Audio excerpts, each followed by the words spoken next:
सोलापूरची जीवनदायिनी असलेल्या उजनी धरणातील पाण्यात कुरकुंभसह विविध MIDC तसेच पुणे, पिंपरी चिंचवड शहरातील दूषित पाणी मिसळले जात आहे. परिणामी सोलापुरात मोठ्या प्रमाणावर कॅन्सरचे रुग्ण वाढत आहेत. असा अत्यंत गंभीर निष्कर्ष मांडत यावर महाराष्ट्र शासनाने दीर्घकालीन उपाययोजना करावी अशी मागणी आमदार देवेंद्र कोठे यांनी केली. मुंबई येथे सुरू असलेल्या महाराष्ट्र शासनाच्या अर्थसंकल्पीय अधिवेशनात आमदार देवेंद्र कोठे यांनी ही मागणी केली. आमदार देवेंद्र कोठे म्हणाले, काही तज्ञांच्या मते पुण्यातील कुरकुंभ MIDC, पिंपरी चिंचवड तसेच पुणे शहरातून दूषित पाणी उजनीत मिसळले जात आहे. हा प्रकार गेल्या 30-40 वर्षांपासून सुरू असून यावर वेळीच उपाययोजना न केल्यामुळे या पाण्यामुळे सोलापूर शहर जिल्ह्यात कर्करोगाचे रुग्ण मोठ्या प्रमाणावर आढळत आहेत. सोलापुरात कर्करोगावर उपचार करणारी 5 ते 6 मोठी रुग्णालये सुरू आहेत. रिलायन्स समूहासारख्या मोठ्या समूहाने देखील सोलापुरात रुग्णालय सुरू केले आहे. यावर गांभीर्याने विचार करण्याची गरज आहे. सोलापूरला पाणी पुरवठा करणाऱ्या उजनी धरणातील प्रदूषणावर दीर्घकालीन उपाययोजना होणे गरजेचे आहे. या समस्येवर मुख्यमंत्री देवेंद्र फडणवीस हे निश्चितच मार्ग काढतील असा विश्वासही आमदार देवेंद्र कोठे यांनी व्यक्त केला. अभिभाषणावर या ठिकाणी समर्थन करण्याची संधी दिली. माननीय महामहिम राज्यपाल महोदयांनी कालच्या त्यांच्या भाषणामध्ये जी भूमिका मांडली, महाराष्ट्र राज्याचे मुख्यमंत्री देवेंद्रजी फडणवीस साहेब व महायुती सरकारच्या नेतृत्वात हे महाराष्ट्र राज्य कशा पद्धतीने प्रगती करतोय या विकास कामांचा आरसा त्यांनी संपूर्ण महाराष्ट्राच्या समोर मांडला. मी सुद्धा या सगळ्या प्रगतीचा माझ्या सोलापूर शहराच्या बाबतीत एक साक्षीदार आहे. सोलापूर शहराच्या अनेक वर्षापासून रखडलेले असलेले अनेक प्रश्न मागच्या 1 वर्षभरात जवळपास मार्गी लागलेले ते पूर्ण होताना आम्ही सर्वजण पाहतोय.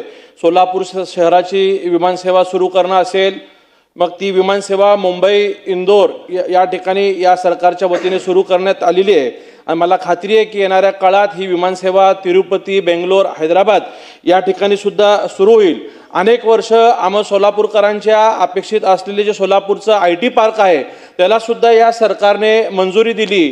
आणि फक्त मंजुरीच न देता तर त्याला त्या IT पार्कची जागा हस्तांतरित करण्याचं काम सुद्धा या सरकारच्या माध्यमातून झालेलं आहे. जो अनेक वर्ष सोलापूर शहराचा विकास रखडला होता तो खऱ्या अर्थाने आता कुठेतरी पूर्ण होताना आम्ही पाहतोय. सोलापूर शहराला रोज पाणी पुरवठा होण्यासाठी मुख्यमंत्री महोदयांनी समांतर जलवाहिनी मंजूर केली होती.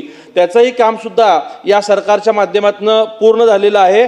आणि सोलापूर शहराला रोज पाणी 365 दिवस 24 तास समतोल पाणी पुरवठा होण्यासाठी जी 892 कोटी रुपयाची योजना त्यांनी नव्याने मंजूर करून दिली, यासाठी मी या सरकारचं आभार मानतो. वास्तविकता या पाणी पुरवठ्याच्या योजनेला वर्ल्ड बँककडनं अर्थसहाय्य मिळणार आहे. आणि त्यांनी 2047ची धोरण डोळ्यासमोर ठेवून काही सुधारणा सुचवल्या होत्या, त्याही सुधारणा या सरकारने स्वीकारलेल्या आहेत.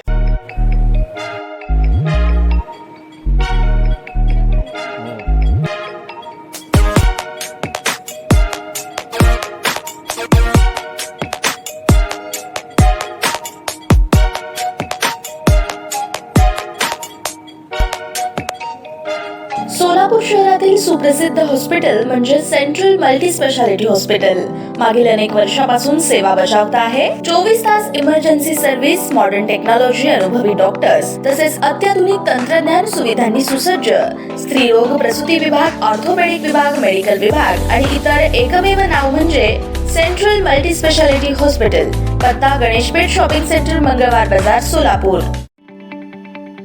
ताज्या बातम्या पाहण्यासाठी प्राईम महाराष्ट्र न्यूज चॅनलला सबस्क्राईब करा.